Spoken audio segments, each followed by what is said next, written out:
72 वर्ष के बाद जो ऐसा सावन पड़ा है, उस श्रावण पवित्र अवसर पर यजमान पद ग्रहण किया है। कहीं ना कहीं भगवान देवाधिदेव महादेव की कृपा, करुणा, उनकी उदारता, जो कहीं पूर्वजों का आशीर्वाद रहा है और पुण्य देवाधिदेव महादेव की कृपा से एकाग्रित हुआ है। मैंने पहले भी कथाओं में कहा, कमाया कमाया कमाया, आखिरी में जोड़ा जोड़ा और फिर संसार में ही छोड़ा। उसका भोग हमने नहीं किया, उस भोग से हम वंचित रहे। पर कमाने के बाद यदि कहीं आप और हम कहीं अच्छी जगह पर पहुंच जाएं, अच्छी जगह बैठ जाएं, तो ये समझिए कि ये कहीं हमारे पूर्वजों का, हमारे माता पिता की पुण्याई है। एक आप लोगों ने देखा होगा, जितने भी श्रोता भाई बहन आस्था चैनल पर कथा सुन रहे हैं, फेसबुक यूट्यूब पर कथा श्रवण कर रहे हैं, आप लोगों के स्मरण में होगा कि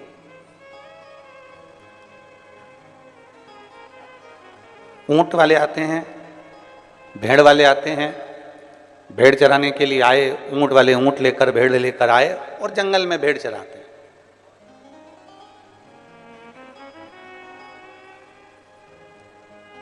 ऊंट वाले ऊंट लेकर आए हैं, भेड़ वाले भेड़ लेकर आए हैं और वो जंगल में चला रहे। पर जो समझदार होता है, जो चतुर होता है, जो विद्वान होता है, इसकी विद्वत्ता क्या कहती है कि जिस कोई गरीब बड़ा है, कोई साधारण है और उसके पास में खेत के अंदर खाद डालने का पैसा नहीं है, उसके पास में खेत में दवाई डालने का पैसा नहीं है, खाद डालने का पैसा नहीं है, तो वो चतुर व्यक्ति क्या करता है कि वो ऊंट वाले से कहता है, भेड़ वाले से कहता है, भैया तुम एक काम करो, ये भेड़ों को हमारे खेत में ठहरा, इन भेड़ों को हमारे खेत में इनको बिठा दो। यदि आप इन भेड़ों को हमारे खेत में बिठा दोगे, इन भेड़ों को हमारे खेत में अगर विराजमान कर दोगे, बिठा दोगे, ये आवाज आ रही ना गुनगुन, ये बंद करो ना।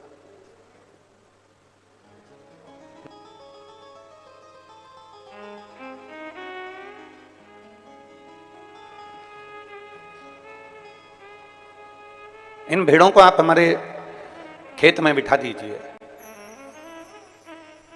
इन भेड़ों को आप हमारे खेत में थोड़ा रात्रि भर के लिए बिठा दो। उसको मालूम है कि मेरे पास में गला पकड़ रहा है, उसको मालूम है कि ये मेरे पास में ना तो मेरे पास में खाद का पैसा है, ना मेरे पास में दवाई का पैसा है, ना मेरे पास में कुछ खेत में डालने का कोई पैसा मेरे पास में नहीं। मैं साधारण किसान हूं, मैं गरीब बड़ा किसान, मेरे पास में ये सब चीजें नहीं है, मेरे पास में ये कुछ भी है ही नहीं। और उसने ऊंट वाले से कहा कि भैया इसको तुम मेरे खेत में बिठा दो।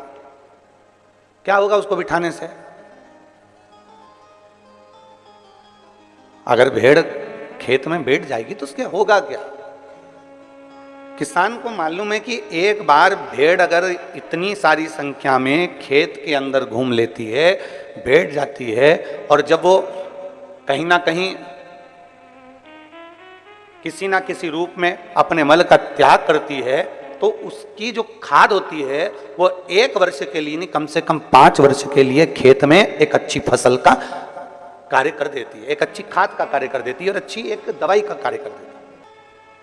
और यही शिव महापुराण की कथा कर रही है कि आपको मालूम है कि हमारे पास में धन नहीं, दौलत नहीं, संपदा नहीं, वैभव नहीं, सत्ता नहीं, हमारे पास में कुछ भी नहीं है। मान लो हमारे पास कुछ है ही नहीं।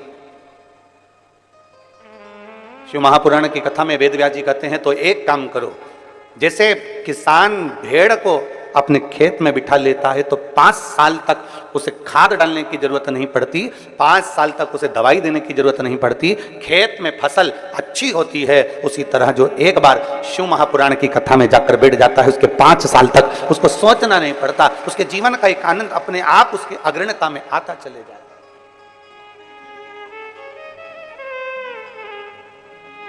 अपने आप वो आगे बढ़ता चले जाता, अपने आप।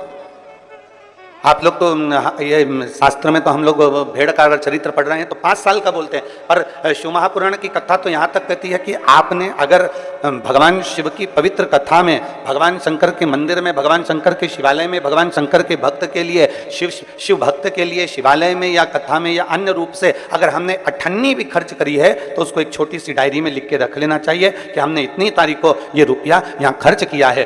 पुराण में, शिवालय में या शिव भक्त के लिए किया गया है, उसको लिख कर रखो। 3 महीने बाद जब हमको आपके आसपास में कथा हो तो जरूर बताना कि मैंने इतना दिया था, मेरे बाबा ने उसको बढ़ाकर चौगुना कर कर दिया कि नहीं। एक शिव भक्त, एक भगवान शंकर की अविरल भक्ति, भगवान शिव की उपासना, भगवान शंकर की अविरल भक्ति को, भगवान शंकर की अविरल भक्ति को हम धारण करें। हमने अगर 1 रुपया भी खर्च करा है, हमने 1 रुपया भी शिवालय में, देवालय में शिव भक्त के लिए कहीं ना कहीं लगा दिया गया है, उसको लिख के रखो कि हमने 1 रुपया दिया है।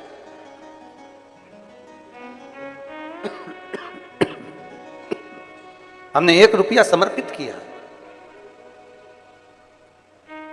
साधारण नहीं है शिव पुराण और साधारण नहीं है शिव भक्ति।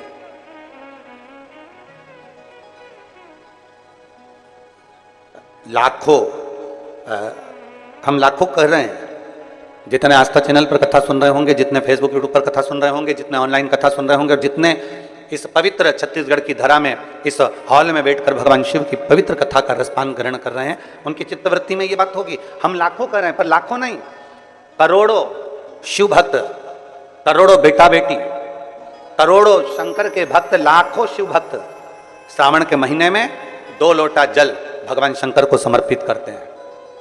लाखों भक्त, करोड़ों भक्त 2 लोटा जल भगवान शिव को समर्पित करते हैं। अब उन शिव भक्तों से पूछा जाए कि तुमने पिछले वर्ष भी कावड़ भरी थी, तुमने पिछले वर्ष कावड़ भरी थी, उस कावड़ का फल क्या मिला? तुमने पिछले वर्ष 2 लोटा जल चढ़ाया, उस 2 लोटे जल का फल क्या मिला? कोई उनसे पूछे कि शिव पुराण का, शंकर की अविरल भक्ति का फल क्या है?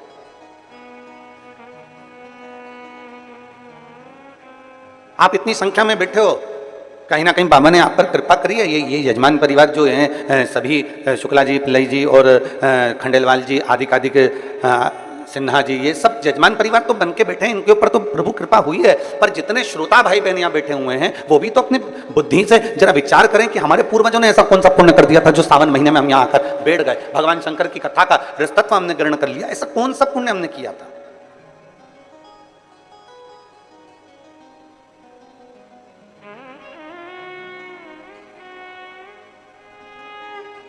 ऐसा पुण्य हमने कौन सा किया है? ऐसा सत्कर्म हमने कौन सा किया? ऐसा भजन हमने कौन सा किया?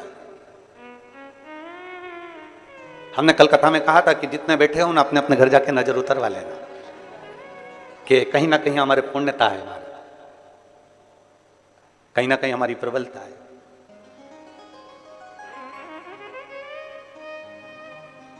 और बड़ी, वो कहते हैं,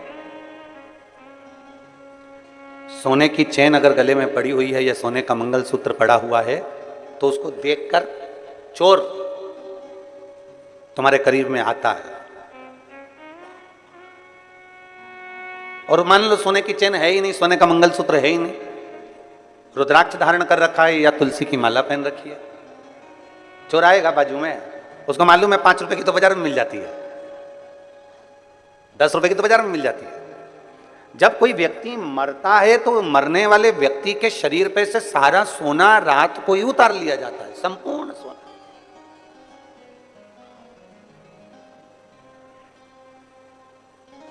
पर उसके गले में अगर रुद्राक्ष पड़ा हो तो, उसके गले में रुद्राक्ष की माला पड़ी हो तो निकालेंगे? अरे जम के तो बोलो जरा, नहीं निकालेंगे। तुलसी की माला पड़ी है तो कोई निकालेगा? नहीं। क्या कहेंगे? बहू से भी माँ रोते रोते, रहने दे वो माला उनके गले में, रहने दे, वो तुलसी की है, वो रुद्राक्ष की है, पड़े रहने दे, वो तुलसी की माला है, वो रुद्राक्ष की माला, पड़े। क्यों? क्योंकि उसको मालूम है कि ये तुलसी की माला, ये रुद्राक्ष की माला, ये पड़े रहने दे, ये किसी इसके भले कीमत नहीं है। सोना निकाल लो, अंगूठी निकाल लो, चेन निकाल लो, दादी के कानों में अगर बुंदा लगा है तो बुंदा निकाल लो, मुर्की लगी है तो मुर्की निकाल लो, लौंग, नथ पहनी है अच्छी बड़ी सारी तो नथ निकाल लो, ये सब कुछ निकाल लिया जाएगा। हाथ की अंगूठी हो, पाँव का हो, हाथ का तगड़ी हो, कमर कस हो, जो कुछ होगा सारा निकाल लिया जाएगा। और वहीं अगर तुलसी की माला है, वहीं अगर रुद्राक्ष की माला है और वो पड़ी हुई है तो कोई नहीं निकालेगा।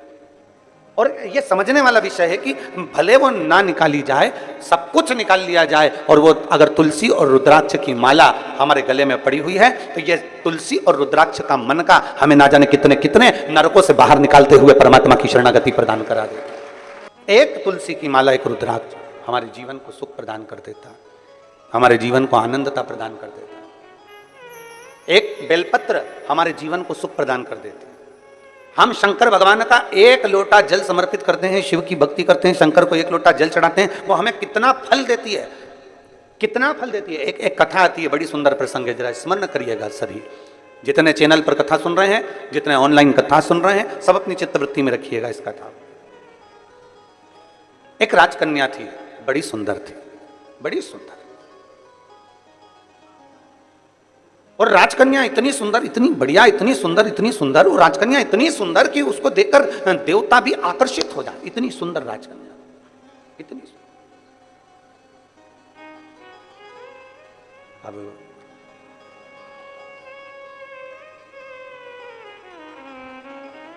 कन्या सुंदर थी, राजा को चिंता लग गई जब कन्या बड़ी हो गई।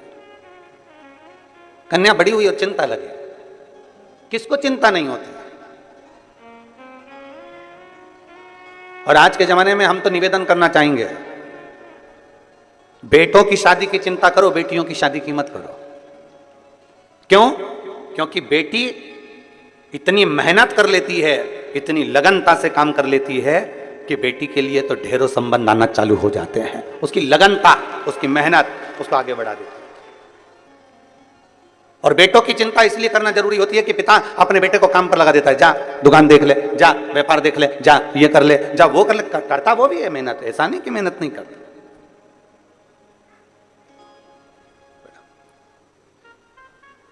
करता वो भी मेहनत है, बिठाओ। ऐसा नहीं कि वो मेहनत नहीं करता है, उसके पास में मेहनत करने का कुछ क्रम नहीं होता, वो मेहनत करता है, करता। और चिंता हमें बेटी की नहीं, चिंता हमें बेटे की रहे। बेटी अगर लगनता से मेहनत कर रही है, अपने पिता के कार्य के प्रति जागरूक है, अपने पिता के वचन के प्रति जागरूक है और अपने पिता के बोले हुए शब्द के प्रति जागरूक है, तो फिर बेटी की चिंता नहीं रहती, फिर बेटी की चिंता नहीं। शिव पुराण कह रही है, भगवान शंकर का संवाद कर रहा है, भगवान उगड़दानी का संवाद कर रहा है, भगवान शंकर की पावन कथा कर रही है। राजकन्या इतनी सुंदर थी, इतनी सुंदर राजकन्या कि उसको देखकर देवता भी आकर्षित हो जाए, इतनी सुंदर था उस राजकन्या में, इतनी सुंदर। और फिर निवेदन आप सबसे, क्रीम की चमक, क्रीम की चमक कुछ दिन की रहती है, और यदि अच्छे कर्म करे हैं तो वो चमक तुम्हारे मरते दम तक रहती है, वो अंतिम समय तक है। बोल बम का नारा है, इतना धीमे बोलोगे तो कल्याण तुम्हारा है। बोल बम का नारा है, सारी समस्या का हल। क्रीम की चमक थोड़े दिन की है, पर अच्छे कर्म की चमक तुम्हारी जिंदगी भर की है, जीवन भर की।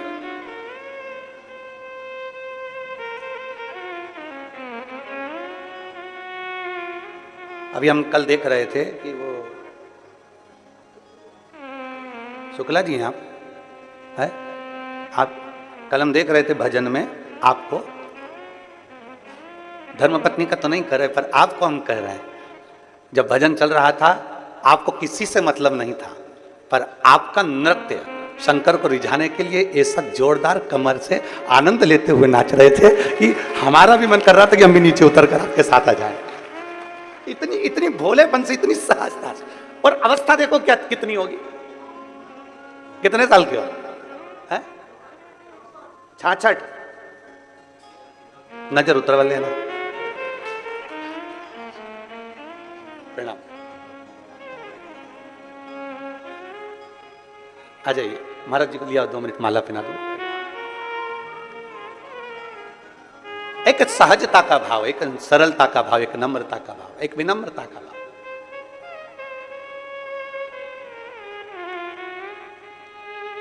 और जब अपने भीतर की सरलता होती है ना, अपने भीतर का जब भोलापन होता है, अपने भीतर की जब सहजता होती है ना, तो शिव पुराण कहती है शंकर भगवान को जितना जल प्रिय नहीं, जितना दूध प्रिय नहीं, जितना पंचामृत प्रिय नहीं, जितना सामग्री बेलपत्र प्रिय नहीं, जितनी कोई वस्तु प्रिय नहीं, शिव जी कहते हैं मुझे सबसे ज्यादा व्यक्ति का भोलापन प्रिय है। शिव की प्राप्ति, भोलापन जितना होगा आपके भीतर, वो सहजता का भाव शिव के करीब लेकर जाए।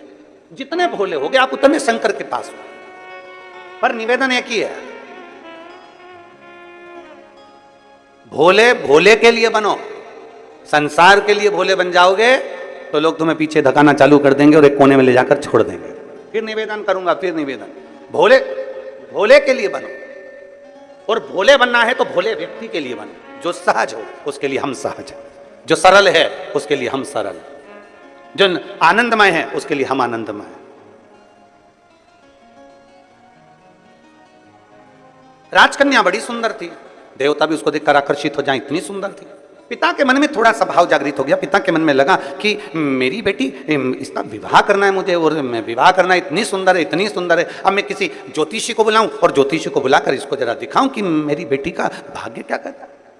और अगर मैं हर कोई ज्योतिषी को बुलाऊं तो वो श्रेष्ठता नहीं है। इसलिए उस पिता ने अपने राज पुरोहित को बुलाया, अपने राज्य के पुरोहित को बुलाया, अपने कुल गुरु को बुलवाया और राज पुरोहित को बुलाकर कहा कि राज पुरोहित जी, मेरी बेटी का मुझे विवाह करना है, आकर उसका भाग्य देख लीजिए और उसका भाग्य बता दीजिए। और बेटी, राजकन्या का एक नियम सबसे प्रबल था, सबसे प्रबल नियम था राजकन्या का कि वो शंकर के मंदिर के पुष्प को उठाकर उन्हीं पुष्प की माला बनाकर, उन्हीं पुष्प का श्रृंगार बनाकर शंकर को पिना देती थी, शिवलिंग का श्रृंगार कर देती उसी पुष्प से।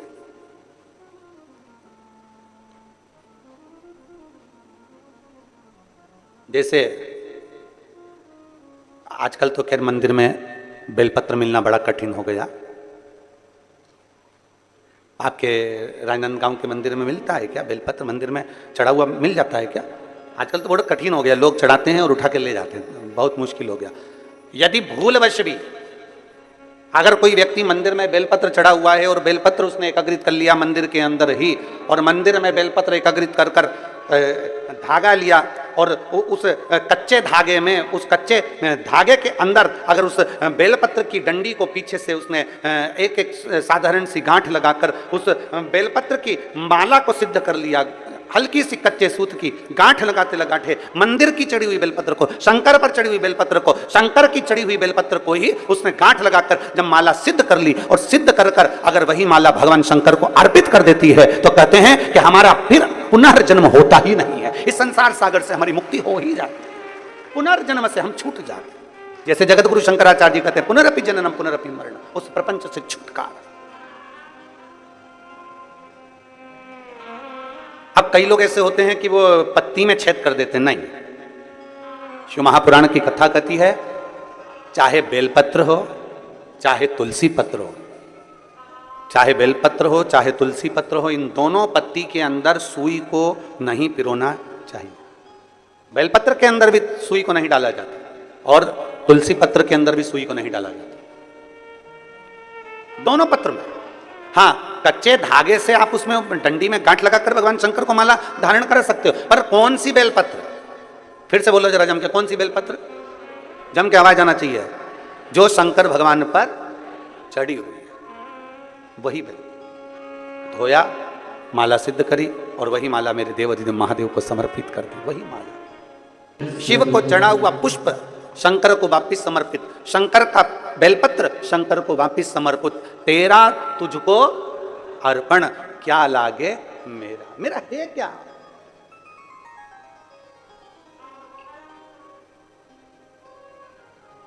अब एक व्यक्ति पत्र लिखा भिलाई में, उसने एक पत्र में बात लिखी कि गुरुजी आप कहते हो शंकर का चढ़ा फूल चढ़ा दो शंकर जी को, शंकर की चढ़ी बेलपत्र चढ़ा दो शंकर जी को, तो ये तो झूठा हो जाता है, ये तो बेकार हो जाता है। हम उस बच्चे से कहना चाहते हैं, अगर वो कथा सुन रहा होगा ऑनलाइन तो उसकी चित्तवृत्ति में यह बात होगी।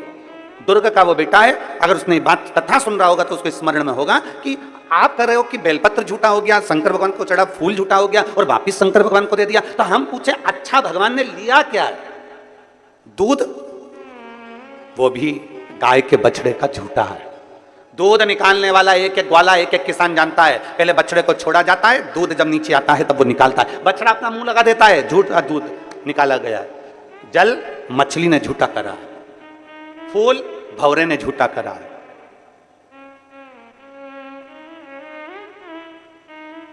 और जब मेरा भोलेनाथ झूठा जल स्वीकार कर सकता है, झूठा फूल स्वीकार कर सकता है, झूठा दूध स्वीकार कर सकता है, तो अपन कौन से सत्यवान है? अपन भी तो झूठे हैं। तो जरा विचार करो कि वो झूठा पुष्प, झूठा दूध, झूठा जल स्वीकार कर सकता है, तो मेरा शंकर अपन जैसे झूठे को भी स्वीकार कर सकता है। वो सरल है, सहज है, आनंद है।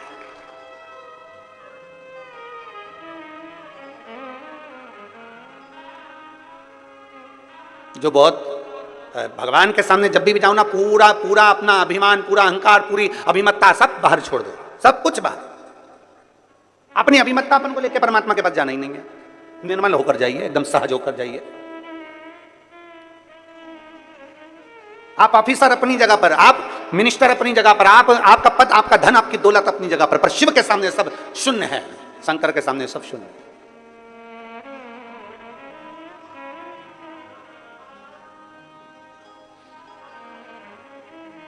विचार करिएगा।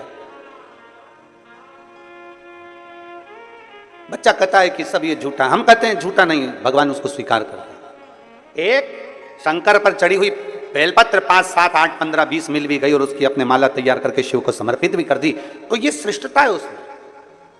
राजकन्या इतनी सुंदर थी, उसका एक काम था, बाल्यवस्था से 4 वर्ष की जब राजकन्या थी तब उसने अपने कहीं सखी के, कहीं सहेली से सीख लिया था कि मंदिर में पुष्प पड़ा है, उससे श्रृंगार कर दिया, रंगोली बना दी, वही फूल से भगवान की जलाधारी का श्रृंगार कर दिया, वही पुष्प से शिव का श्रृंगार कर दिया। राजकन्या धीरे धीरे धीरे धीरे बड़ी होती चली गई, कन्या बड़ी हो गई, कन्या बड़ी हो गई, मंदिर में जाती, श्रृंगार करती, भगवान का सेवा करती। पिता को चिंता लग गई कि मैं अपनी कन्या का विवाह किससे करूं, इसको किसको समर्पित करा जाए, किसको दिया जाए। और फिर निवेदन है, राजा जनक जैसी चतुरता लाकर रखना अपनी बुद्धि में। बेटी का विवाह करने से पहले राजा जनक जैसी विद्वत्ता लेकर आओ। राजा जनक ने एक संकल्प किया था, मेरी बेटी का विवाह मैं उसी के साथ करूंगा जो धनुष को उठाएगा, चढ़ाएगा, मैं बेटी उसको ब्याह दूंगा। राजा जनक जी ने ऐसा विचार क्यों किया? क्योंकि राजा जनक की बेटी माता जानकी जी जब 4 वर्ष की थी तब राजा जनक जी ने अपने सेवकों से कहा था, धनुष के नीचे का भाग लीप कराओ, पोंछ कराओ, आज मुझे पूजन करने आना है। सेवक गए, धनुष को 10-10 हजार सेवकों ने उठाया, पर धनुष उठा नहीं। सेवक वापिस आ गए, सीता जी खेल रही थी। 4 वर्ष की सीता जी को देखकर कहा, सेवकों ने तुरंत कहा, जानकी जी पिताजी आए तो कह देना हमने धनुष के आसपास का लीप दिया, पर धनुष हमसे नहीं उठा, इसलिए उसके नीचे हम गोबर से नहीं लीप पाए। आप कह दोगी ना? सीता जी ने कहा, क्या काका तुमसे धनुष नहीं उठा, चलो मैं उठाती हूं, तुम लीप देना। सीता जी गई, 4 वर्ष की माता जानकी जी ने अपने उल्टे हाथ से धनुष को उठा लिया, सीधे हाथ में गोबर लेकर लीप दिया और धनुष को रख दिया। जनक जी जब पूजन करने के लिए आए, जनक जी जब पूजन करने के लिए आए तो जनक जी ने देखा कि आज धनुष के नीचे का भाग पहली बार लिपा हुआ है, ये किसने लीप दिया? सबने कहा जानकी जी ने लिपा। जानकी, 4 साल की जानकी, बुलाओ सीता को। जानकी को बुलाया, जानकी बेटा तूने ये धनुष कैसे उठा लिया? उसने कहा पिताजी बिल्कुल सरल था, उल्टे हाथ से सीता जी ने अपने पिताजी के सामने धनुष उठाया, गोबर लिया और लीप के बताकर धनुष को रख दिया। जनक जी ने विचार कर लिया, मेरी बेटी अगर उल्टे हाथ से धनुष उठा सकती है तो इसका पति वो होगा जो धनुष को उठाएगा, चढ़ाएगा, तोड़ देगा, मैं बेटी उसके साथ ब्याह दूंगा। अर्थात जनक जी जैसी विद्वत्ता लेकर आना है। अपनी बेटी विद्वान है तो उससे दुगना विद्वान उसका वर होना चाहिए, अपनी बेटी ज्ञानवान है तो उससे दुगना ज्ञानवान उसका वर होना चाहिए, अपनी बेटी चतुर है तो उससे चतुर उसका वर होना चाहिए, अपनी बेटी सुंदर है तो उससे सुंदर उसका वर होना चाहिए, अपनी बेटी बुद्धि विवेक में प्रबल है तो बुद्धि विवेक में प्रबल उसका वर होना चाहिए। हम क्या देख लेते हैं? एक पेट्रोल पंप देख लो, एक गाड़ी देख लो, एक बंगला देख लो, ये देख लो, वो देख लो और बेटी का विवाह कर दो। क्या मतलब? अगर तुम्हारी बेटी में विद्वत्ता है और भगवान ने उसको अगर लायक बनाया है तो 4 पेट्रोल पंप खड़े करने की जवाबदारी भी तुम्हारी बेटी रखती है, उसका दम रखती है। आप इतना सहज में कोई मिलेगा कि नहीं मिलेगा? अच्छा पेट्रोल पंप दिख रहा है, अच्छा पेट्रोल पंप दिख, अच्छी गाड़ी दिख रही है, अच्छा बंगला दिख रहा है, अच्छा धन दिख रहा है, और मालूम पड़े तुमने बेटी का विवाह कर दिया और लड़की शादी कर कर चली गई और पेट्रोल पंप, गाड़ी, बंगला तो सब देखा पर बेटी के लिए वर अच्छा नहीं देखा। रात को 1-1 बजे तक आ रहा है, मालूम पड़े टन्न होकर आ रहा है, दोस्तों के साथ बैठा रहता है, 1 मिनट का समय उसको अपनी पत्नी के लिए नहीं है। जब भी घर में आता है ऐसा बोलता है कि घर में क्लेश हो जाता है, और तुम सोच रही हो कि पेट्रोल पंप से गुजारा हो जाए, तुम सोच रही हो गाड़ी और बंगले से गुजारा हो जाए। एक बात आपसे कहें, बाप बेटी को विदा करता है ना, सारा सोना चांदी, कपड़े लत्ते, जेवर, आभूषण सब देकर भेजता है। बोलो बोलो, सही है कि गलत है? जब बाप बेटी को विदा करता है और बाप को मालूम पड़ जाए कि लड़का अच्छा नहीं है, मेरी बेटी का सम्मान नहीं करता, आदर नहीं करता, सत्कार नहीं करता, इसने सब बर्बाद करके रखा, बच्चों पर ध्यान नहीं देता, तो ईमानदारी से बोलो बाप जमाई की इज्जत करेगा? अरे बोलो तो रे, करेगा इज्जत? नहीं करेगा।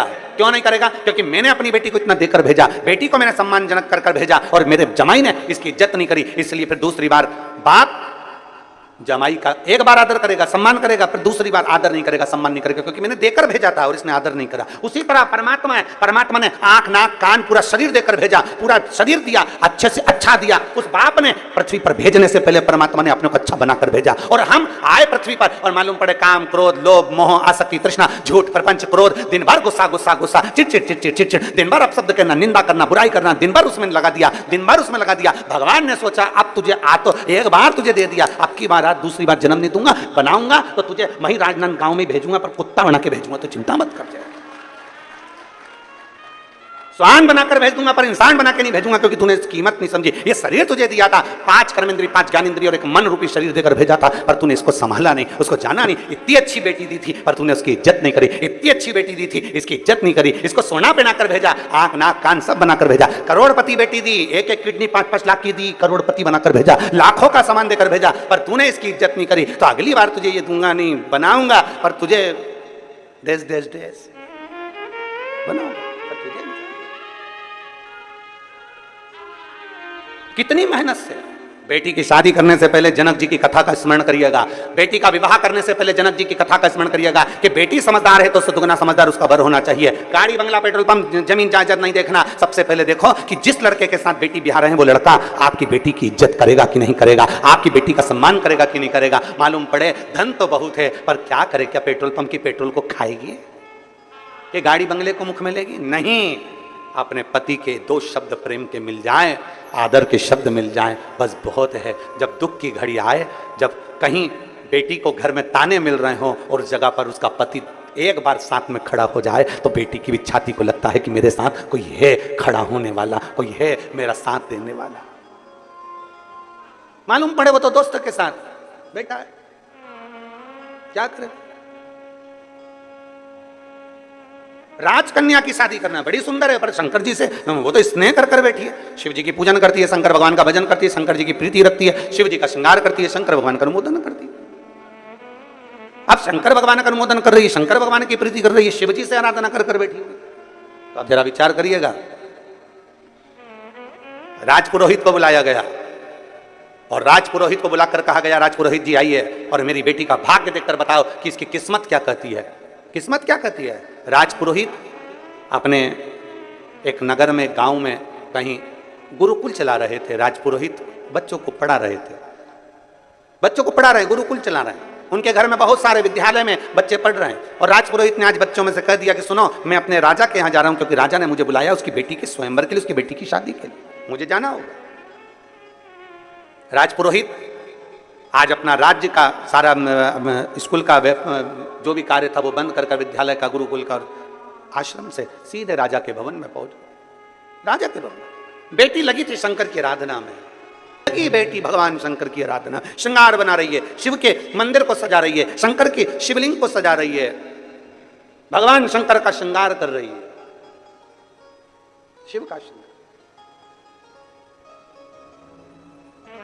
शिवलिंग पर शंकर भगवान के शिवलिंग में 3 जगह ऐसी है जहां पर पुष्प या इत्र या बेलपत्र या सुगंधित पदार्थ भगवान शंकर को समर्पित करा जाता है तो रोग से निवारण होता जाता है। 3 स्थान समझेंगे। ये शिवलिंग, जलाधारी अशोक सुंदरी का स्थान मध्य में, इधर गणेश का स्थान, इधर षडानंद कार्तिकेय का स्थान। 3 स्थान हैं जहां पर बन सके। अगर आपको लगता है कि मैं जांच कराने के लिए डॉक्टर के पास जा रही हूं और डॉक्टर ने बोला है कि कोई बड़ी बीमारी तुमको लगती है तो जांच कराने जाओ, डॉक्टर बोले जांच कराओ, जितनी रिपोर्ट होना आना चाहती आए, पर उससे पहले अगर 3 जगह पर इत्र समर्पित कर दिया जाए, इत्र हो या सुगंधित कोई पुष्प हो, इत्र या सुगंधित पुष्प, 3 स्थान पर अगर इत्र समर्पित किया जाए तो वो स्थान और इत्र समर्पित कर आप जाओ, फिर जांच कराओ, मना नहीं, पर वो 3 स्थान बताएगा। पहला स्थान अशोक सुंदरी और भगवान शंकर का जो शिवलिंग रखा है उसके बीच में जो अशोक सुंदरी और शंकर भगवान के शिवलिंग के बीच में एक जगह खाली पड़ी रहती है।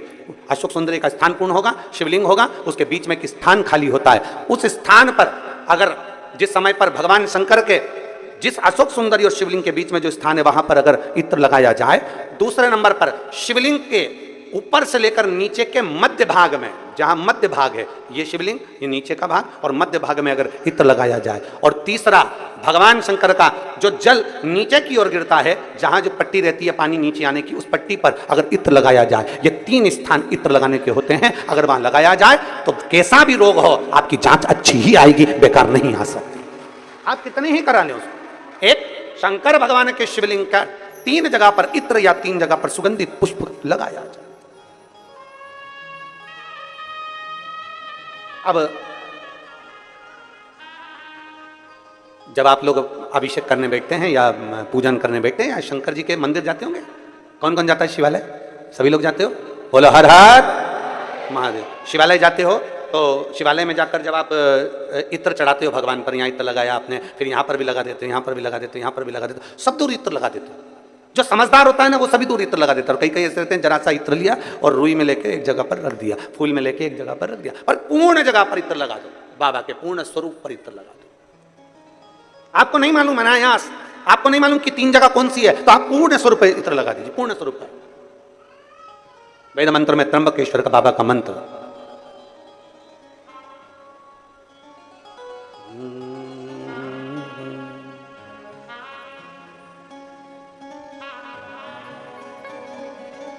महामृत्युंजय मंत्र, वेद मंत्र का बड़ा सुंदर मंत्र, जिसका हम उच्चारण पूर्ण रूप से नहीं करते हैं व्यासपीठ से, उसको हम मंत्र को मन में गुनगुनाते हैं। एक बार आप भी बाबा के मंत्र को मन में गुनगुनाइए।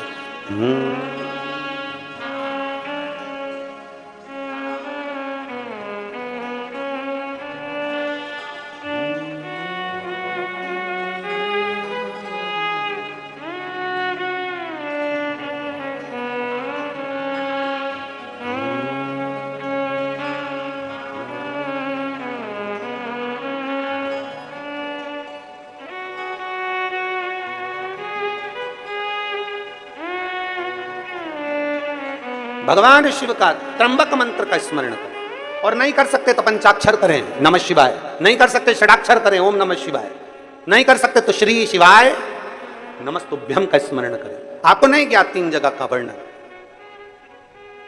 यहां तक शिव कथा कहती है।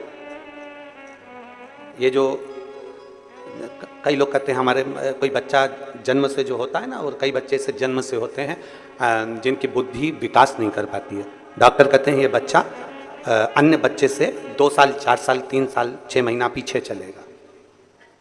अब माँ सोचती है मेरा बेटा 2 साल 4 साल 6 साल पीछे अन्य बच्चों से, हाँ, तब उस जगह पर शंकर भगवान के शिवलिंग, अशोक सुंदरी की जगह और मध्य का जो खाली स्थान है, मध्य का जो स्थान बचा हुआ है, वो स्थान,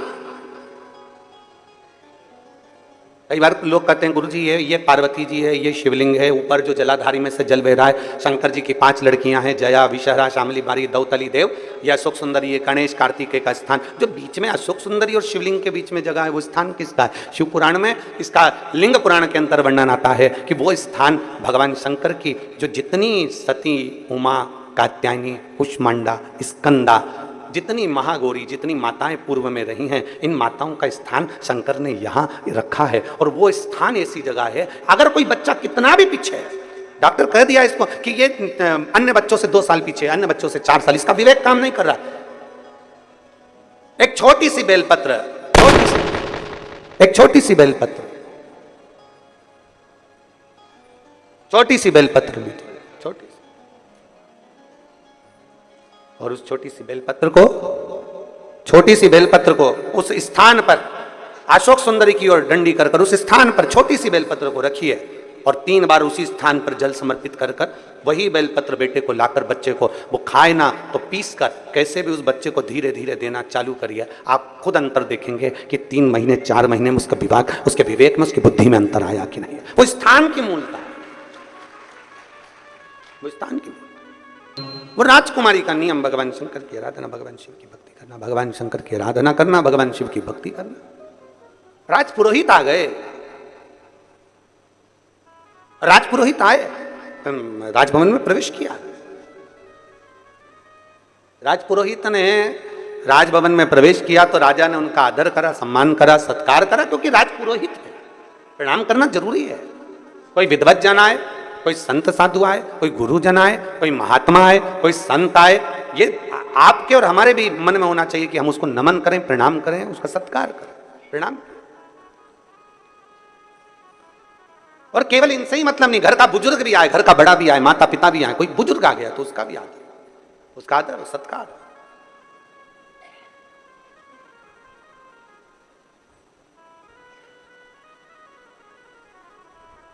महाराज देखा,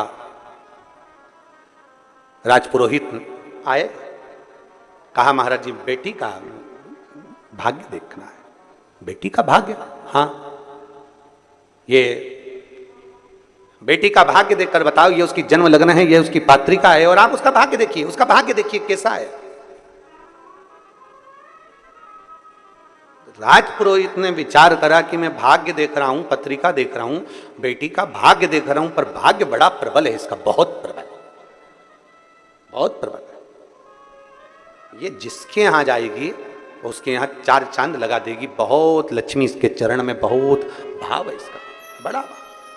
पर राजपुरोहित ने कहा कि इतना भाग्य प्रबल है इसका, मैंने ज्योतिषी के हिसाब से उसको देख लिया, पर मैं चाहता हूं कि उस लड़की को एक बार देखूं।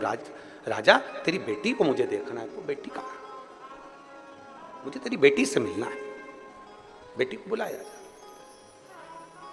मंदिर में सूचना गई, शिवालय में बेटी लगी थी भगवान शंकर की आराधना में, मंदिर में लगी, शिवालय में पूजन कर रही है, भगवान शंकर की माला सिद्ध कर रही है, माला तैयार कर रही है, बेटी माला बना रही थी। सूचना गई दरवाजे पर से, राजभवन से सूचना पहुंची, दरवाजे पर से सूचना पहुंची, महाराज राजकन्या के पास में आपके पिताजी ने आपको बुलाया। महाराज आवाज लगाए हैं, महाराज बुला रहे, आइए।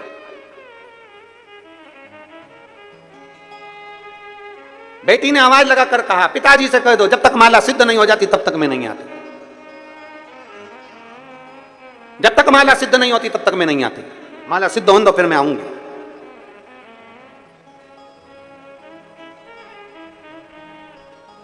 देवादिदेव महादेव का श्रृंगार कर रही है, माला सिद्ध कर रही है। फिर निवेदन मेरी जीजियों से, मेरे जीजाओं से, मेरी बेटियों से, मेरे बेटाओं से, मेरी माताओं से, फिर निवेदन राष्ट्र के सारे श्रोता भाई बहनों से निवेदन है, शंकर के मंदिर जाने का तुम्हारा नियम है ना, कितना भी काम पड़ा रहे, शंकर के मंदिर जाने के नियम को तोड़ना मत, जाते रहो, उसके दरवाजे पर पहुंचते रहो। शिव मंदिर जाने के नियम को प्रबल कर लो, पक्का करो एक नियम। जब तुम्हारा नियम पक्का हो जाएगा तो अपने आप सब कार्य हो जाएगा। क्या नियम हमारे कार्य को प्रबल बना सकता? क्यों नहीं बना सकता। एक व्यक्ति ने सुन लिया कि कोई नियम लेना चाहिए, एक गुरुजी ने कह दिया नियम ले, कोई सा भी नियम ले, पर ले। तो उस व्यक्ति ने नियम ले लिया कि मेरे पास में कुमार रहता है, मैं सुबह से कुमार का मुंह देखूंगा। घड़ा बनाने वाला कुमार, मिट्टी के बर्तन बनाने वाला कुमार, उसका मैं मुंह देखूंगा। नियम ले कोई सा भी, उसने नियम ले लिया, जब तक मिट्टी के बर्तन बनाने वाले कुमार का, मेरे पड़ोसी का मुंह नहीं देख लूं तब तक मैं खाना नहीं खाऊंगा। नियम लिया। अब रोज नियम से कुमार का मुंह देखता। एक दिन 8 महीने 15 महीने निकल गया, 8-15 महीने निकलने के बाद 1 साल पूरा निकल गया। कुमार का मुंह देखते देखते देखते मुख निकलने समय निकल गया। एक दिन कुमार कहीं चले गया और वो दिखा ही नहीं, 2 बार 3 बार देखा, दिखा ही नहीं। मैं रोटी कैसे खाऊं, भूख लग रही इसको। इसने कुमार के घर गया, उसकी पत्नी से पूछा क्यों तुम्हारा पति कहाँ गया? तो कहे वो मिट्टी लेने गए हैं बर्तन बनाने के लिए। कहाँ गए? वो दूसरे गांव में। वो ढूंढता ढूंढता उस गांव में चले गया। आज कुमार का भाग्य ऐसा था कि वो मिट्टी खोद रहा था, उसमें उसको सोने का हंडा निकल गया था और ये पहुंच गया। इतने में जैसे ही पहुंचा, इसने सोने का अंडा नहीं देखा, इसने तो बस कुमार को देखा, और कुमार को देखते सी बोला देख लिया, देख लिया, देख लिया। कुमार को लगा सोने का अंडा मिला, इसने हंडे को देख लिया। कुमार हंडा लेके उसके पीछे पीछे भागा। भैया भैया तेरे से निवेदन है, किसी से मत कहना।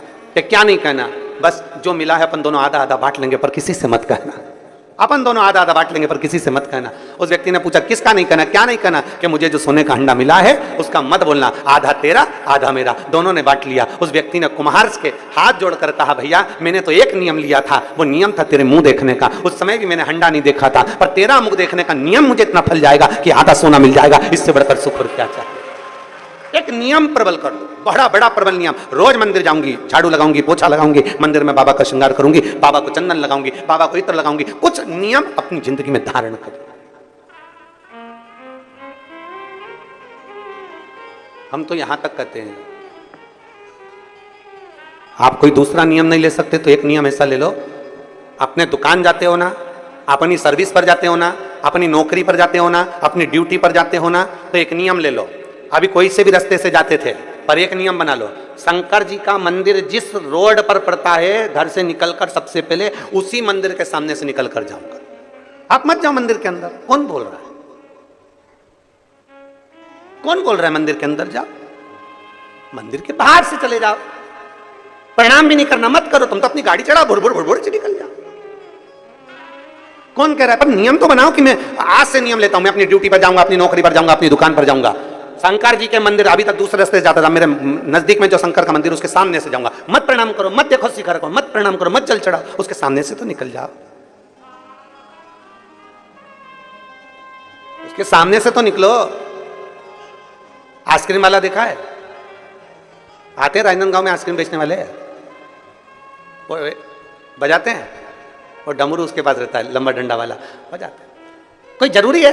उसका काम है डमरू बजाना, और चिल्लाता आइसक्रीम आइसक्रीम। और अंदर जो बच्चे होते हैं ना, दादी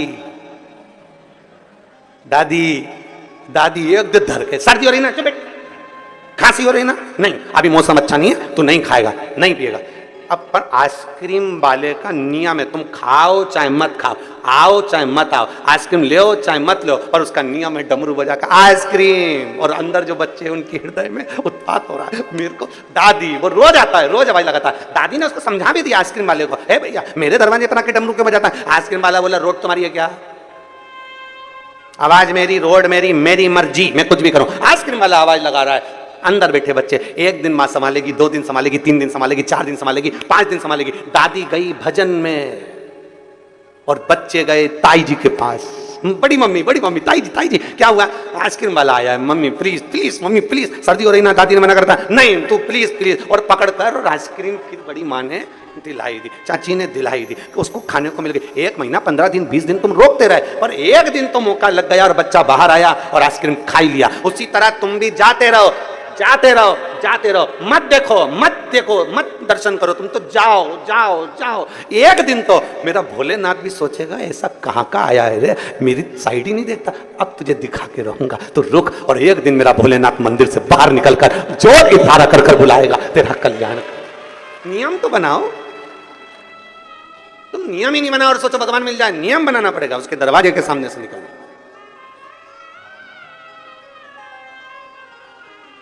एक कथा बहुत पहले हमने सुनाई थी कि एक भक्त, भगवान नहीं सुन रहे थे तो मंदिर जाता था, पर पानी लेकर जाता था, और पानी लेकर जाता था, शंकर जी पे नहीं चढ़ाता था। शंकर जी 2-3 महीने हो गए शिव जी पे जल नहीं चढ़ाता, और आसपास चढ़ा किया जाता, पर शंकर जी पे नहीं चढ़ाता। शंकर जी को लगा कितना एबला है? बताओ कितना एबला है। शंकर जी ने पार्वती से कहा रोज मंदिर आता है और जल लेके आता है, चढ़ाता नहीं है। अब जरा विचार करिए,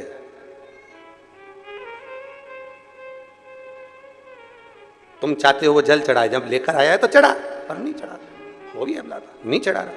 पार्वती जी से कहा, पार्वती ये मेरे मंदिर में आता है, शिवालय में आता है और जल नहीं चढ़ाता। तो पार्वती जी बोली क्या हुआ नहीं चढ़ाता? तो इतने सारे भी तो चढ़ाते, मत चढ़ा, तो नहीं चढ़ाए तो कौन सी दिक्कत वाली बात है, नहीं चढ़ाना।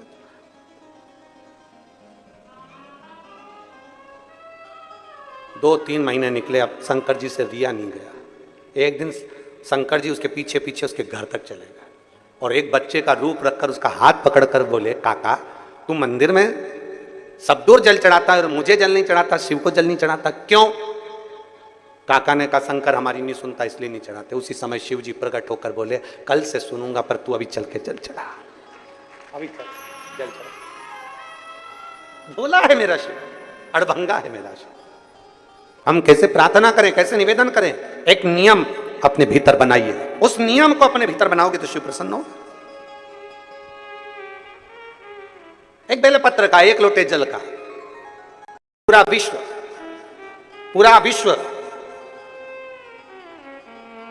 1 लोटे जल का नियम बनाया है। पिछले वर्ष कई करोड़ लोगों ने शिव भगवान शंकर का पार्थिव पूजन किया था, और इस साल उससे बढ़कर लोगों ने पार्थिव पूजन किया।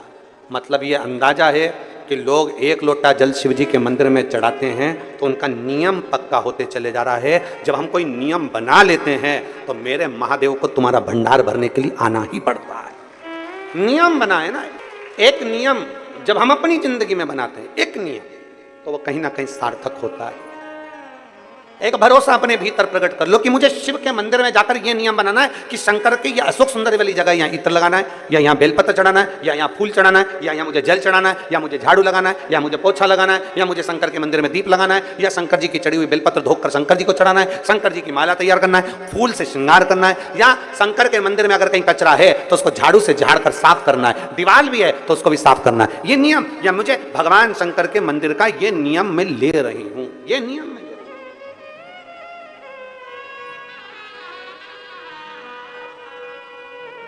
बेटी ने आवाज लगाया, पिताजी से कह दो मैं माला सिद्ध कर आती हूं।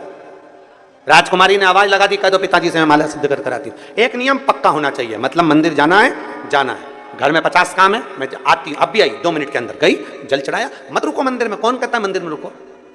मंदिर में रुकने का बोलता कौन है? हम तो कभी नहीं कहते कि मंदिर में बहुत घंटों तक बैठो। काय को बैठो?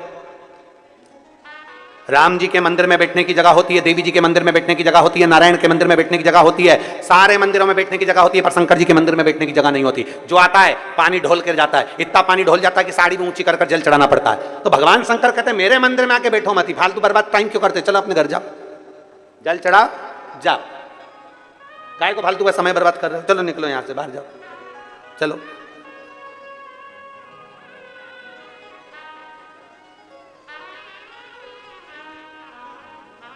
शिव के आश्रित हो, शंकर के आश्रित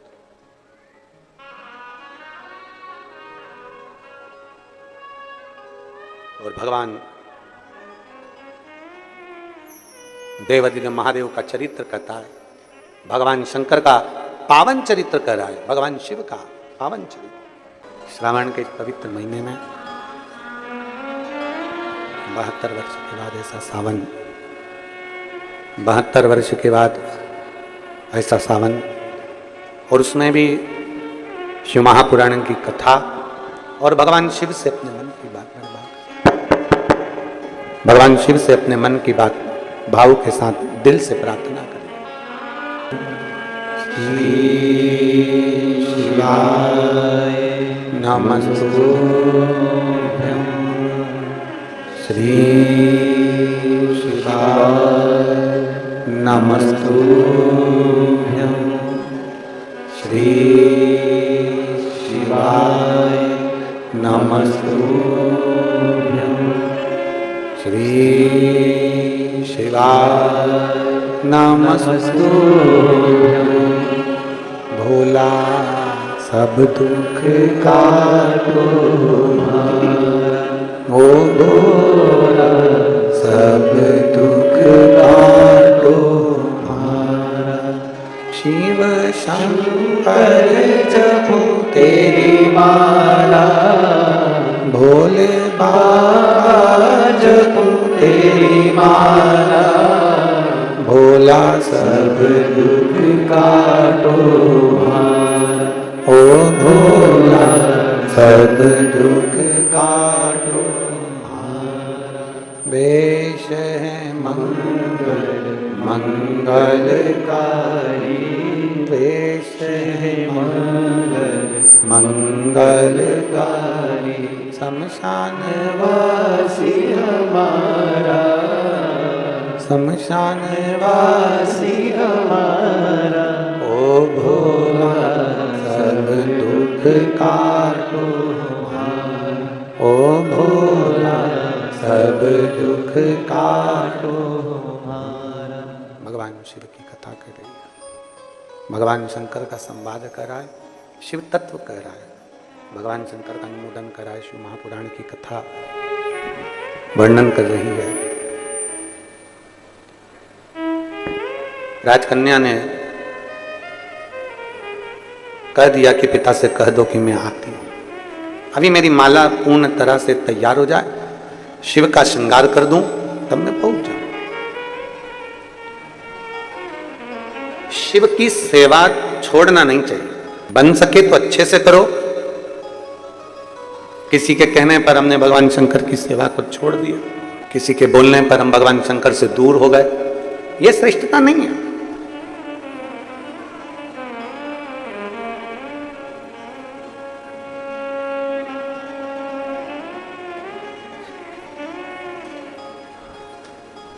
साड़ी खरीदने के लिए दुकान पर जाते हो आप लोग? बोलो तो जम के। एक साड़ी देखकर ही ले आते हो क्या? कितनी साड़ियां देखते हो? कम से कम 5, 7, 10 साड़ी तो देखते हो। और मेरे जीजा उन भी कपड़े खरीदने जाते हैं तो 10 तरह का जीन्स देखते हैं, टी शर्ट देखते हैं, कपड़ा देखते हैं कि भाई ये जो अच्छा लगेगा वही तो लेंगे। बच्चों के लिए कपड़े खरीदने जाते हैं तो 10 तरह का कपड़ा देखते हैं, जो अच्छा लगता है वही तो लेते हैं। अब जरा विचार करिएगा,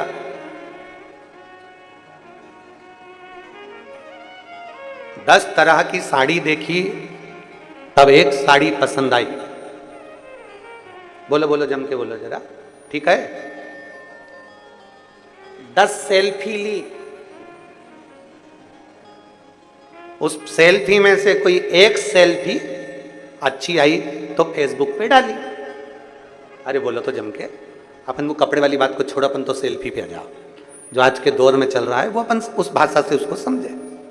10 फोटो खींचे, उसमें से कोई एक फोटो अच्छा आया तो अपन ने उसको फेसबुक पे डाला, और अच्छा फोटो आया तो अपन ने उसको फ्रेम में, अरे बोलो जम के, लगवाया, फ्रेम में जड़वाया। कितना जोरदार है, यहाँ लगा।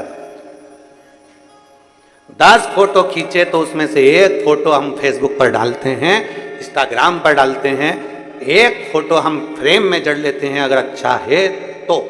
10 में से एक अच्छा निकला तो हमने उसको फ्रेम में जड़ा, फेसबुक पे डाला, आपको अच्छा लगा। 10 में से एक फोटो अच्छा लगा तो फ्रेम में जड़ा गया, फ्रेम में लगाया गया। उसी तरह 10 बार दिन भर में भगवान को पुकारते रहो।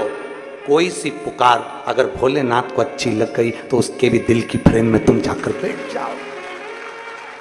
10 बार पुकार। जब तुम फ्री हो जाओ, जब तुम्हारा मन लग जाए, जब तुम्हारा चित्त लग जाए, बैठ गए। श्री शिवाय नमस्तु, श्री शिवाय नमस्तु। क्यों? कई लोग प्रश्न करते हैं, गुरुजी आप कथा करते हो, कथा के बीच में श्री शिवाय नमस्तुभ्यम बुलवाते हो, ये बार बार कथा के बीच में क्यों बुलवाना? क्योंकि आप 10 बार पुकारोगे, आप 25 बार पुकारोगे, आपकी पुकार में से एक पुकार मेरे शंकर को प्रिय लग जाएगी, मेरे शंकर को पसंद आ जाएगी। और कौन सी पुकार तुम्हारी भगवान शंकर को प्रिय लग जाए? आपका कौन सा फोटो अच्छा आ जाए तो आप उसे फ्रेम में जड़ लेते हो, और भगवान शंकर को कौन सी पुकार अच्छी लग जाए तो भगवान शंकर अपने दिल में जड़ लेते हैं उस फोटो, उस पुकार। आप पुकारते रहो, आप उसको बुलाते रहो, आप उससे विनती करते रहो, आप उससे निवेदन करते रहो, आप उससे कहते रहो, वो आता। जब फ्री मिल जाओ, जब समय मिल जाए तब उसे पुकारो।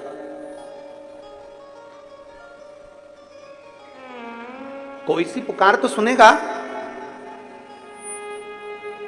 कोई पुकार तो उसको स्वीकार करना पड़ेगी। आप बार बार बुलाएंगे, बार बार बुलाएंगे तो कोई तो स्वीकार करेगा। आप उसको पुकारते रहो, वो आएगा। तेरे मंदिर में आना मेरा काम है और मेरी बिगड़ी बनाना तेरा काम। तेरी चौखट पर मैं आ ही गया, मुझे दर्शन दिखाना तेरा काम। आप पुकारते रहो। कोई एक नियम के अनुसार हम बार बार उसको पुकारे, बार बार। मेरा श्रृंगार पूरा होगा, मैं पहुंच जाऊंगा। मेरा भजन पूरा होगा और मैं पहुंच जाऊंगा। आप कह दो कुछ एक पुकार मेरा शंकर स्वीकार कर लेता। पुकारोगे बार बार तो सुनेगा। क्यों? बच्चों की फीस जमा कर दी? क्यों? बच्चों की फीस जमा कर दी? एक बार नहीं सुना, 2 बार नहीं सुना, 3 बार नहीं सुना, 4 बार नहीं सुना, भले बोलेगा नहीं पति, पर तुमने जैसे ही फोन लगाया, क्यों बच्चों की फीस जमा कर दी? बोलेगा नहीं। तुरंत तो उसी समय पर किसी को फोन लगा देगा, स्कूल चले जाना, बच्चे की फीस जमा कर देना। खुद नहीं गया, किसी को भेज दिया और बच्चे की फीस जमा करवा दी। खुद नहीं गया। मेरा महादेव भी ऐसा ही है। जब देख लेता है कि पुकार रहे हैं तो मेरा महादेव भले ना आए पर यह पक्का है कि फीस तो जमा करवा ही देता है। भले ना आए पर वो पहुंच कर कुछ ना कुछ ऐसी कृपा कर ही देता।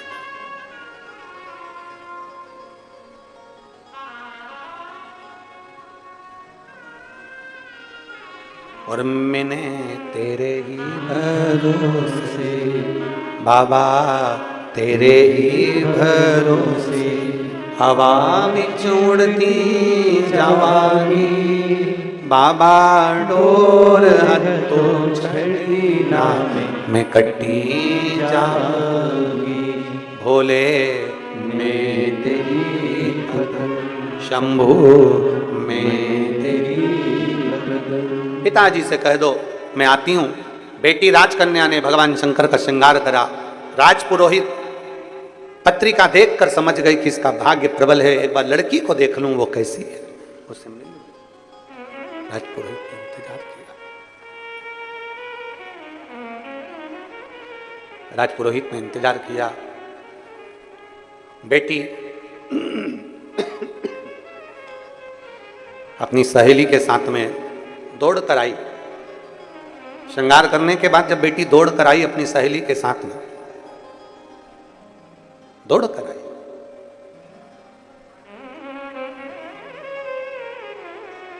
पिताजी को हाथ जोड़कर नमन किया, दोनों हाथ उठाकर हर हर महादेव किया। कुल गुरु पुरोहित को बुलाकर कहा कि देखिए ये मेरी बेटी है, ये मेरी बेटी है, अब आप इसका भाग्य बता दीजिए, इसका भाग्य क्या कहता है। इतनी सुंदर बेटी, इतनी सुंदर बेटी, इतनी सुंदर बेटी, राजपुरोहित की बुद्धि देवर्षि नारद जैसी हो गई, देवर्षि नारद जैसी। नारद जी को बुलाया था राजा ने अपने नगर में और बुलाकर कहा कि ये मेरी बेटी है और इस बेटी का भाग्य देखकर बताओ। तो देवर्षि नारद ने सोचा इतनी सुंदर कन्या, इससे तो मैं ही ब्याह कर लूं। भगवान से वर मांगने के लिए नारद जी ने तप किया कि मेरा सुंदर स्वरूप बना दो जिसमें मेरा हित हो जाए। सुनिए कथा, काय का मुख बन गया था, बंदर का। परहित की बात करोगे, परहित की बात करोगे तो दुनिया में राज्य करोगे, और स्वयं की हित की बात करोगे तो एक दिन धक्का खाकर, ठोकर खाकर जमीन पर गिर जाओ। परहित की बात, संत साधु गुरुजन ब्राह्मण जन तपस्वी जन साधक जन और घर के बुजुर्ग माता पिता परहित की बात करें। आवाज सेट नहीं हो रही तुम्हारे साउंड की। परहित की बात करें, माता पिता गुरु शिक्षक सदगुरु, परहित की बात, परहित। और जब परहित की बात करेंगे तो एक आनंद के साथ हम आगे बढ़ेंगे, परहित के साथ। कितना सुंदर हमारा भारत भूमि का एक स्वभाव है, कितनी सुंदर बात है। सर्वे भवन्तु, जम के बोलो जरा, जम के, सर्वे भवन्तु सुखिनः, सब सुखी रहे। धर्म की आवाज थोड़ी धीमी आ रही है, जरा जम के बोलो, धर्म की, अधर्म का, प्राणियों में विश्व का कल्याण हो। यह हमारा सनातन धर्म कहता है कि विश्व का कल्याण हो। यहां सनातन धर्मी कहते हैं कि विश्व का कल्याण हो, बाकी के लोग कह सकते हैं कि हमारा कल्याण हो, और सनातन धर्म कहता है कि विश्व का कल्याण। यहां संपूर्ण जगत के हित की बात कही, संपूर्ण विश्व के कल्याण की बात कही। आज ये जजमान परिवारों यहाँ बैठे हुए हैं, सीताराम गौरी शंकर खंडेलवाल राजनांदगांव से, चंद्रशेखर पिल्ले जी, श्री अनिल शुक्ला जी, परमेश्वर सिन्हा जी, ये सब बैठे हैं, कथा के मुख्य यजमान का पद ग्रहण कर कर बैठे हैं। किस लिए बैठे हैं कि हमारे राजनांदगांव की कथाएं छत्तीसगढ़ की पवित्र भूमि पर भले ऑनलाइन कथा चल रही हो, पूरा विश्व इस कथा को देख रहा है, पूरा विश्व सुन रहा है।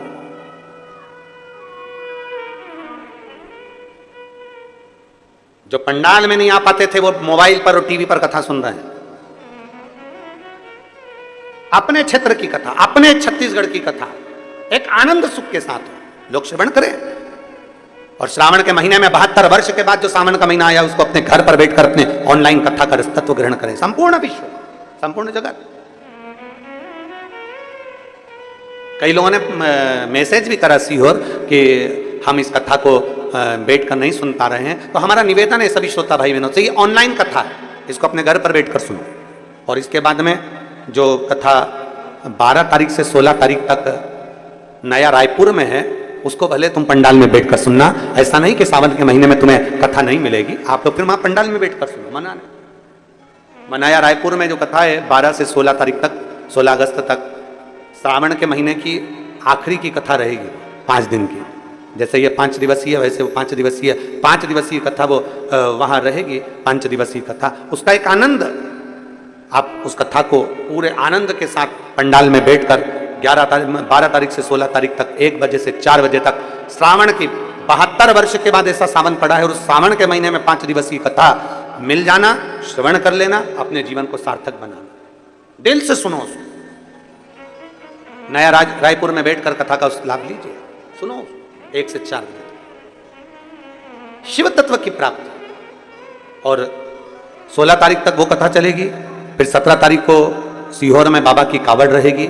सुबह 9 बजे मां सीवन का जल भरकर 11 किलोमीटर दूर बाबा को चढ़ाने के लिए बोल बम का नारा लगाते लगाते, शिव का स्मरण करते करते, प्रदोष के दिन बड़े आनंद के साथ, शनिवार की प्रदोष है, शनिचरी प्रदोष का भाव लेते हुए बाबा को कावड़ चढ़ेगी दिल से। शिव तत्व की प्राप्ति। कन्या आई, राजपुरोहित की बुद्धि फिर गई। कन्या को देखकर राजपुरोहित की बुद्धि फिर गई। जो कन्या को देखा तो मन में विचार करा, कन्या को देखते से विचार करा कि इतनी सुंदर कन्या, इतनी सुंदर। मन में आया कि इसका भाग्य इतना प्रबल है, इसका योग इतना प्रबल है, और अगर ये कन्या मेरे से शादी कर ले तो कितना अच्छा हो जाए। अब तू राजपुरोहित है, तू उस राज्य का गुरु है।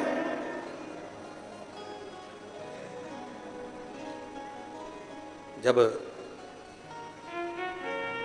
किसी शिव भक्त की ओर गलत दृष्टि से देखा जाता है तो उसकी गति बिगड़ जाती है। बहुत बहुत सावधानी। 16 सोमवार अगर किसी ने व्रत किए होंगे तो उनको कथा याद होगी। किसी ने करे, आप लोगों में से किसी ने 16 सोमवार करे? अरे वाह। 16 सोमवार की कथा आती है कि रानी ने पूजन का सामान खुद को जाना था, तो रानी पूजन का सामान किसके हाथ से भेज देती है? एक सेविका के हाथ से, एक नौकरानी के हाथ से, एक दासी के हाथ भेज देती है। एक सेविका के हाथ से, एक दासी के हाथ से जब पूजन का सामान भेजती है, तब वो रानी दर दर धक्के खाती है, दर दर भटकती है। आखिरी में किसी गुरु के पास में जाती है और गुरुजी से प्रार्थना करती है, गुरुजी से निवेदन करती है, गुरुजी से कहती है कि मैं दर दर धक्के खा चुकी हूं, जिस जल को छूती हूं उसमें कीड़े पड़ जाते हैं, वृक्ष के नीचे बैठती हूं तो सूख जाता है। गलती कौन सी हो गई मेरे से? ऐसी कौन सी गलती हुई है? कहा, तुम्हारे पति भगवान शंकर की सेवा करते थे और तुम उसको गलत भाव से लेती थी। तुम्हारे पति शिव की आराधना करते थे, तुम उसको गलत विचार से लेती थी। पति ने कहा कि शंकर की पूजन का सामान लेकर आओ, तुमने गलत विचार प्रकट करा और सामान दासी के हाथ, नौकरानी के हाथ, सेविका के हाथ भेज दिया। ये श्रेष्ठता नहीं है, ये गलती है तुम्हारी। ये तुम्हारी गलत सोच है, गलत विचार है, गलत दृष्टि है। दिल से भजो तो शिव क्यों ना मिले? शिव तत्व कैसे प्राप्त नहीं होगा?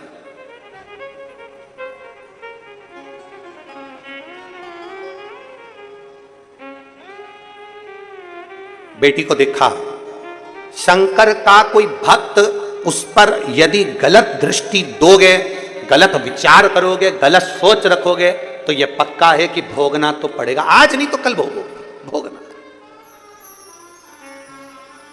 गलत करोगे तो भोगना तो है। इसीलिए बार बार कहते हैं, मत बुरे कर्म कर वरना पछताएगा, भगवान की आंखों से तू बच नहीं पाएगा, तू बच नहीं पाएगा। अरे ओ अज्ञानी मत कर नादानी, तेरे कर्म का फल भी तू ही पाएगा, जैसा किया तूने तेरे आगे आएगा। मत बुरे कर्म कर बंदे वरना पछताएगा, भगवान की आंखों से तू बच नहीं पाएगा, तू वो बच नहीं पाएगा। एक विश्वास के साथ, दृढ़ता के साथ में शिव को पुकारो, विश्वास के साथ, भरोसे के साथ शिव की स्तुति करिए। डॉक्टर ने कह दिया बिलासपुर में कि कैंसर प्रबल है और बड़ा प्रबल है, जितना हो जाए सेवा कर लीजिए, पर विचार करा एक बार तो बाबा पर भरोसा कर कर देखें, एक बार तो जल चढ़ा कर देखें। शिव के प्रति जागरूकता का भाव रखकर जल चढ़ाना पड़ा, विश्वास के साथ। और अंत समय प्रभु आना पड़ेगा, वचन दिया तो निभाना पड़ेगा। आए ना आए प्रभु कुटुंब कबीरा, अंत समय प्रभु आना पड़ेगा, वचन दिया तो निभाना पड़ेगा। अंत समय प्रभु आना पड़ेगा, वचन दिया तो निभाना पड़ेगा। एक शिव भक्त की ओर दृष्टि करना, शंकर भगवान का भजन करने वाला शिव को एक लोटा जल चढ़ाने वाले पर कुदृष्टि, बेकार दृष्टि डालना बर्बादी का लक्षण है, बर्बादी का लक्षण।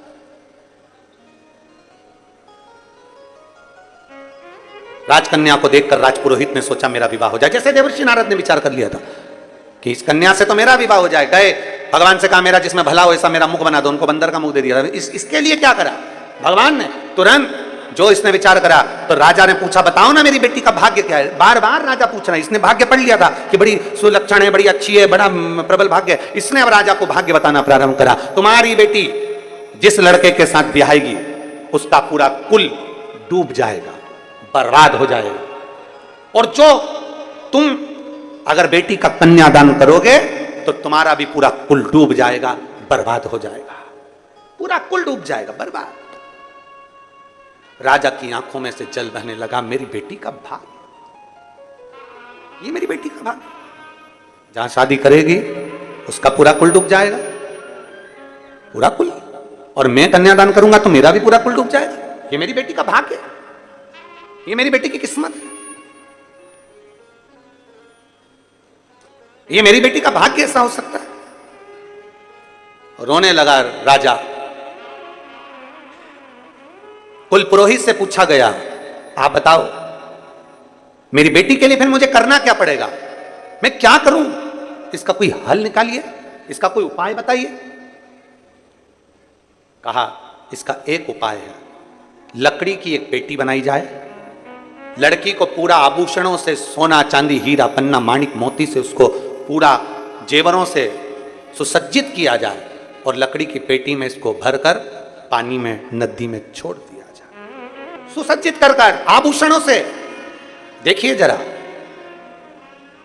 वो लड़की ने रोज शंकर भगवान का श्रृंगार करा था, तो आज पुरोहित ने कह दिया कि इस लड़की को सुसज्जित कर कर, श्रृंगारित कर कर, माणिक मोती सोना चांदी से, अंबारी से सुसज्जित कर कर, उस बेटी को सुसज्जित कर कर, सोना चांदी माणिक मोती से उसको पूरा सजाकर लकड़ी की पेटी में उसको रखकर उसको पानी में बहा दिया जाए। महाराज मेरी एक ही तो बेटी है और मेरी एक ही बेटी, और उस एक बेटी को मैं ऐसा कैसे भेज सकता हूं? अब आगे तुम्हारी मर्जी है। भय दिखाया, भय,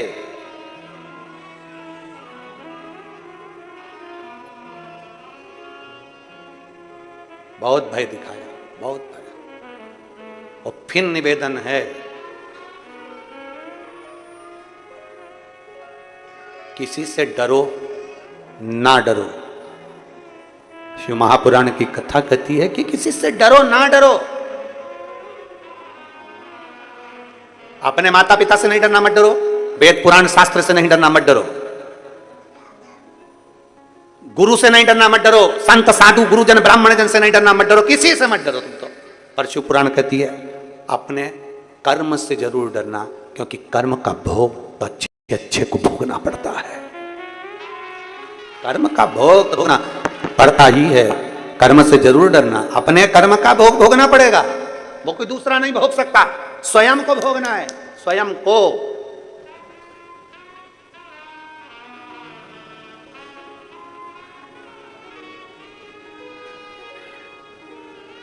कई कथा ऐसी हैं जिसको हम व्यासपीठ से बोलना नहीं चाहते, और यही संसार सागर की, इसी संसार सागर की देखी हुई, आंखों से देखी हुई।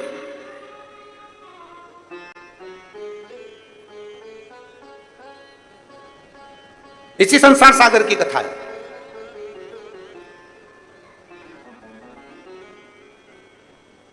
एक एक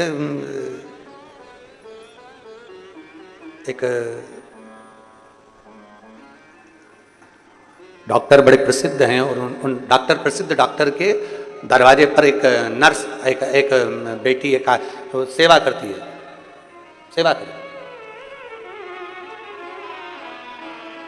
अब जितने भी मरीज आए ना तो उनको देखकर हंसती, बहुत हंसती। और उसके रिश्तेदारों से कहती नाटक कर रही है, तो ये तो नाटक कर रही है, ये तो नाटक कर रही है। ये कथा नहीं है, ये उसी ने अपने पत्र में खुद ने लिखा, और हम स्थान का नाम नहीं बताना चाहते। और वो पत्र पढ़ा तो वो नर्स जो थी उसकी भी आंख में जल भरा हुआ था, उस सिस्टर की आंख में भी जल था, हंसती थी।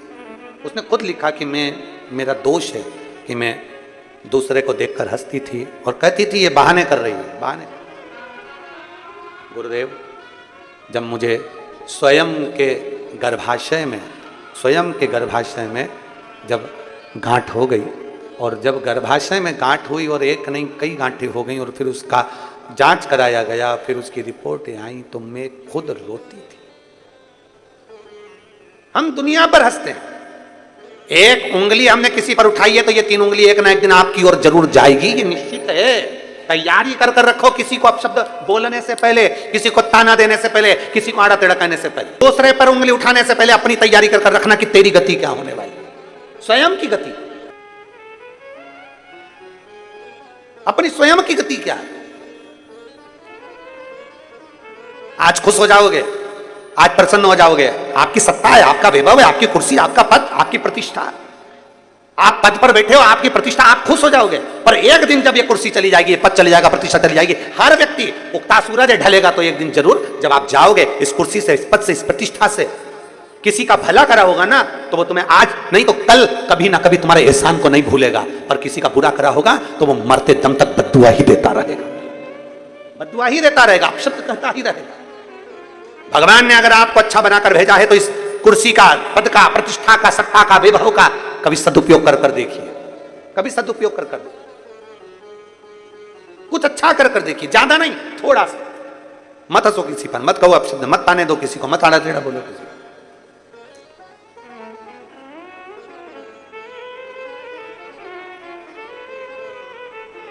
ये एक इस व्यासपीठ ने बहुत कुछ देखा है, बहुत कुछ देखा है,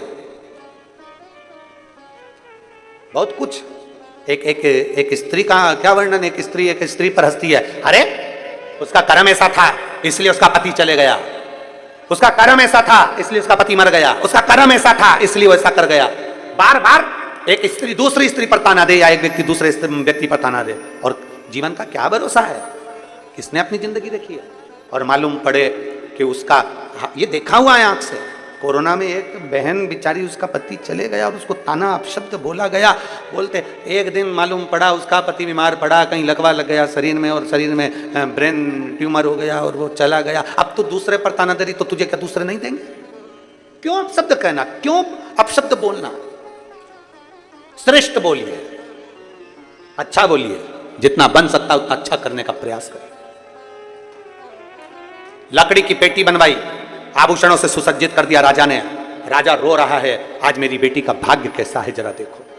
सुसज्जित कर कर पेटी में बिठाया, भेज दिया, पानी में छुड़वा दिया। इतने में पुरोहित भागा, राज पुरोहित अपने आश्रम में गया, वहां जाकर बच्चों से कहा आज तुम्हारी छुट्टी है, जाओ नदी में एक पेटी बहकर आएगी, उस पेटी को पकड़ कर लाना, मेरे कक्ष में लाकर रख देना, बाहर से कुंडी लगा देना, कोई कितना भी चिल्लाए, मैं भी बोलूं तो दरवाजा मत खोलना, कोई कितना भी चिल्लाए दरवाजा मत खोलना, कितनी भी चीख पुकार हो तुम खोलना मत ही, और दरवाजा बंद कर देना। बच्चे दौड़कर नदी पर चले गए, पेटी बहती हुई आ रही थी, आगे से पेटी बहती बहती जब आ रही थी, एक राजकुमार अपने घोड़े को नदी में पानी पिला रहा था। उसने उस पेटी को देखा, पेटी देखी तो अपने दूतों से कहा पेटी सुंदर है, उठा कर लाओ। पेटी खींच कर लाए, किनारे पर लाकर पेटी को खोला गया तो उसमें राजकन्या थी। राजकन्या ने राजकुमार को देखा, राजकुमार ने राजकन्या को देखा। देखते से ही राजकुमार ने पूछा तुम कौन हो? कहा मेरा भाग्य बेकार, इसलिए मेरे पिता ने मुझे पेटी में डाल दिया। मेरा पति वही होगा जो मुझे मिल जाएगा। आप इतने प्रिय हैं, मैं आपको अपना पति बनाना चाहती हूँ। राजकुमार ने कहा इतनी सुंदर कन्या मैंने कहीं नहीं देखी, मैं तुमसे शादी करना चाहता हूँ। एक माणिक जड़ित अंगूठी रखी, हाथ पकड़कर 7 फेरे ले लिए और विवाह हो गया। अब राजकन्या ने विचार करा मेरे पिता की पेटी है, इसको खाली कैसे भेज दूं, कुछ तो करिए। राजकुमार ने कहा चिंता मत करो। गया राजकुमार घोड़े पर चढ़कर एक भालू को पकड़कर लाया, पेटी के अंदर भर दिया, भरकर बंद कर दिया, पानी में छोड़ दिया। पेटी में बंद करा भालू को और छोड़ दिया। ब्राह्मण बच्चों ने उसको पकड़ा, पकड़कर गुरुजी के आश्रम में ले गए, आश्रम में कमरे में रख दिया। गुरुजी अंदर गए, इन्होंने दरवाजा बंद कर दिया। गुरुजी ने कहा था कोई कितना भी चिल्लाए चीखे मैं भी बोलूं तो दरवाजा मत खोलना। गुरुजी ने जो पेटी खोली, खोलते से इसमें भालू निकला। भालू अंदर इतना उड़ रहा था कि मैं जंगल में रहने वाला और मुझे बंद कर दिया, छोड़ूंगा नहीं। और भालू जैसे बाहर निकला, निकलते से उसने राजपुरोहित को नोच कर काट कर चीखता रहा दरवाजा खोलो, दरवाजा खोलो। कोई नहीं खोला। शंकर के भक्त पर अगर गलत दृष्टि दी है, शंकर का भक्त थोड़े दिन दुख भोग कर फिर सुखी हो सकता है, और शंकर के भक्त को दुख पहुंचाने वाला कभी सुखी नहीं हो सकता। कर्म का दंड भोगना पड़ता है। एक लोटा जल अगर आपने चढ़ाया है, वो एक ना एक दिन सुख जरूर देगा। एक लोटा जल चढ़ाया है, वो एक ना एक दिन आनंद जरूर देगा। एक लोटा जल समर्पित करा है, वो एक ना एक दिन आपको आनंद का अनुभव जरूर कराएगा, सुख का अनुभव कराएगा। आप अपना कर्म करते जाओ, वो फल तुम्हें मिलेगा। उसने श्रृंगार करा था बेटी ने, तो उसको राजकुमार उसके भाग्य में था और मिल गया। अच्छा करा था ना तो अच्छा मिला है, बुरा करा तो बुरा प्राप्त हुआ। कर्म का भोग तो भोगना पड़ता है। ब्रह्मा जी ने भगवान शंकर पर उंगली उठाई तो ब्रह्मा जी का सिर कटा। ब्रह्मा विष्णु महेश तीनों ने मिलकर सृष्टि का वर्णन किया।